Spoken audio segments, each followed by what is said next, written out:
BNP chairperson Begum Khaleda জিয়ার নাতনি জাইমা রহমানকে নিয়ে ফেসবুকে কটূক্তি করায় সাবেক তথ্য প্রতিমন্ত্রী ডক্টর মুরাদ হাসানের বিরুদ্ধে মামলা আমলে নিয়েছে আদালত। বরিশাল সাইবার ট্রাইব্যুনাল আদালতে জাতীয়তাবাদী আইনজীবী ফোরামের সম্পাদক আবুল কালাম আজাদ মামলা করলে বিচারক তা আমলে নেন। ঢাকার সাইবার আদালতেও তার বিরুদ্ধে মামলার আবেদন করা হয়েছে। শুনানি শেষ হয়েছে। মামলা গ্রহণের বিষয়ে পরবর্তীতে সিদ্ধান্ত জানাবেন বিচারক জগলুল হোসেন।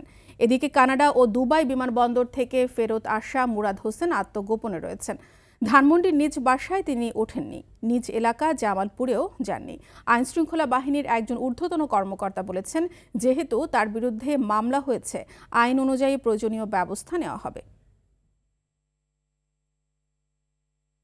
জিয়া পরিবার সম্পর্কে কটূক্তি তথা ব্যারিস্টার জাইমা রহমান একজন নারী জাতির গর্ব, বাংলাদেশের গর্ব, তার বিরুদ্ধে এইভাবে কুরুচুপিনি মন্তব্য করায় এবং মিথ্যা কটূক্তি করায় আমরা মনে করি যে এটা আমরা ক্ষতিগ্রস্ত হয়েছি এবং জিয়া পরিবারের তথা সমগ্র জাতির মান সম্মান হানি হয়েছে।